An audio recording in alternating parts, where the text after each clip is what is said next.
Where's my knife? There it is. Now that's perfect. I got skills. Look at that. Come on, if you can see the color on that. That's perfect medium rare right there. That's what I'm looking for. Hey, everybody. Welcome to It's Just Food with Mike. I'm Mike. We're going to make some New York strip steaks today. I'm going to show you a little trick that we used to do when I was working in a 5-star platinum club that would make these steaks take on a whole extra level of flavor. What we're going to do is we're going to take these, put them on a grate, season them with salt, let them sit overnight, and then we'll get back to them tomorrow. Okay, so you see we got some nice steaks here. They're choice. Almost impossible nowadays to find prime in my area. So all we're going to do is put these right onto a grate here, a drying rack. I'm going to call it a drying rack because that's what we're doing to it. Okay, and all we're going to do is put a liberal amount of salt on them, on both sides.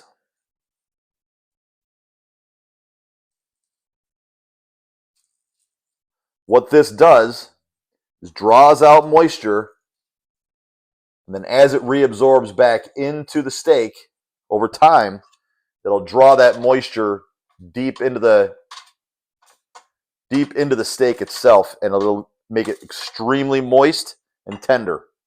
And it seasons it throughout the whole steak. It's not just on the surface. Then tomorrow when we cook it, see, it looks like a lot of salt. It's really not. Tomorrow when we cook it, and I do mine in a pan, all we're going to do is add black pepper to it because I like the flavor of black pepper. So all we do at this point, pop them in the fridge. We don't cover them. We let them sit like this for 24 hours. All right, so it has been 24 hours approximately. You can see how much darker they are now. They're just a lot darker. So all I'm going to do to them, I'll turn these on first. All I'm going to do is pepper them on both sides, put a little bit of oil on them, rub it in, and then put them in the hot pan. It's got to be a really, really hot pan. I'm going to try to do this without setting off my smoke detector. This kind of imitates dry aging to a point while seasoning them. If you've ever had a dry aged steak, it kind of has a little bit of a funk to it. This doesn't really give it that funk, but it has that unctuous thing about it once you do it this way. Just a light coating of oil. I don't put oil in the pan, and I'm using a vegetable oil. You can use avocado oil. Do not use extra virgin olive oil. It'll burn. That burns at a very, very low heat, and it's too strong of a flavor. I don't really care for it. It's a very light coating, and this also presses in the pepper. Okay? Wipe my hands off. So again, no oil in the pan. That's all the oil I'm going to use. A little bit of pepper with that. I got my oven cranked to 500 degrees because these are going to go in the oven once I flip them. I'm going to start out by putting them fat side down.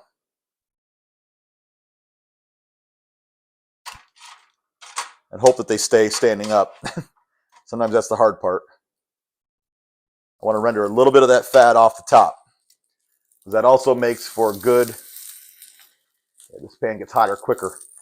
Now I'm using a cast iron skillet here, and this is a heavy bottomed copper core stainless steel pan. I don't really use non-stick because I don't like to put non-stick into a 500 degree oven. This one does not want to stay up. Look, it might rain. I know this is going to set off my smoke detector.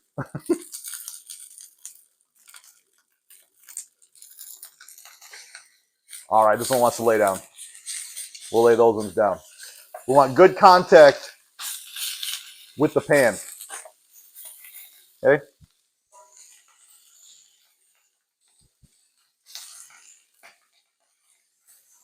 You can see some of the fat is now getting into the pan from the fat off the cap there. Slide this out of the way.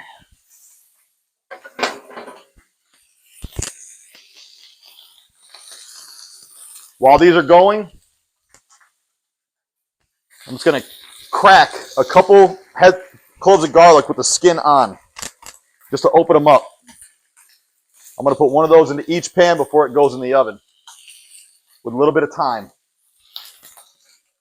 Okay. Now these steaks right here are a little bit thinner. I want a little bit more color than that on it.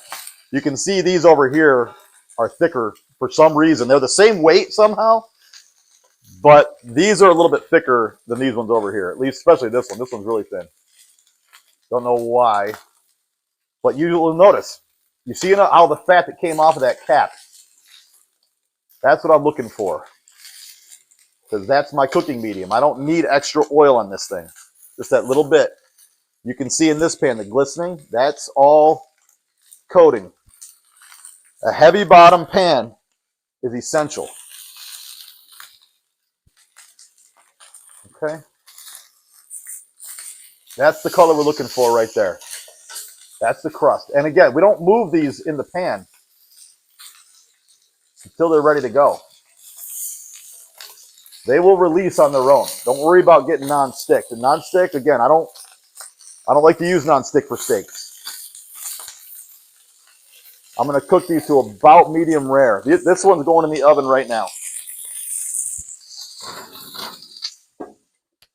If you're worried about searing the other side, you don't have to worry about it. There goes the smoke. Okay, let's see how the color is. There we go. That's the color we want. Right there. Perfect. I forgot to show you me putting the thyme and the garlic into that other one. And into the oven it goes.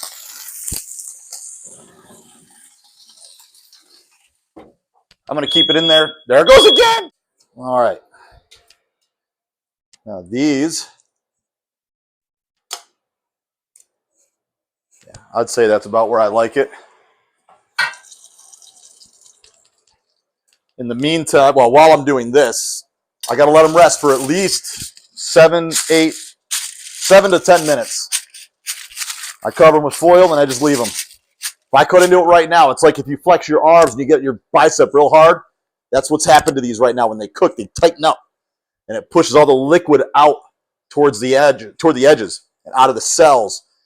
As you let this rest, they kind of absorb back in, kind of how it did with the salt, with the water. It brought the moisture back into it. It's doing the same thing right now as it rests. And it's also going to carry over a little bit. If you want to cook these to about medium rare, go to about 120 before you pull it out of the oven.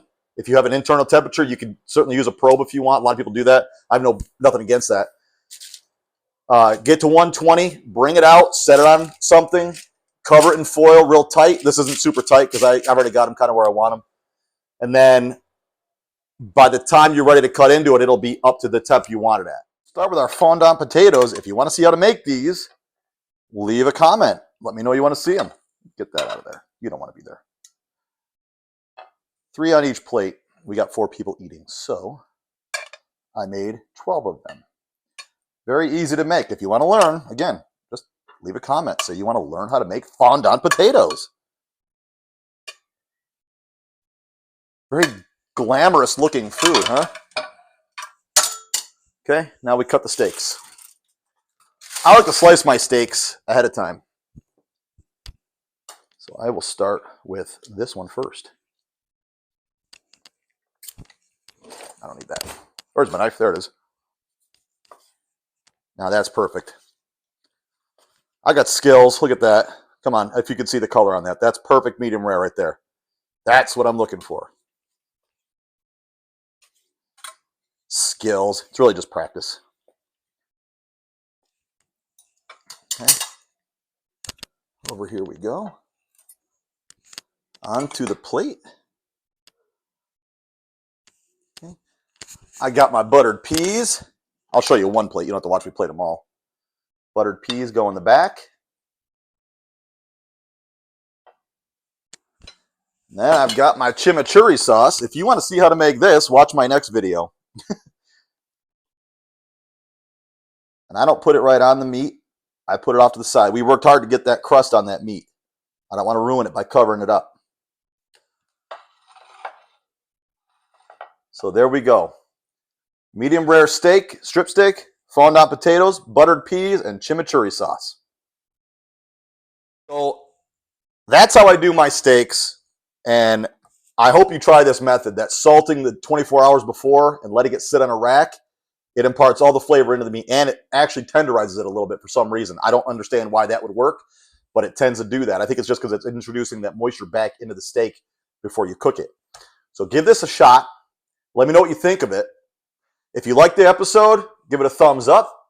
Leave a comment, share it with your friends, hit the notification bell, and subscribe if you haven't subscribed. I'll see you all next time. Have an awesome day.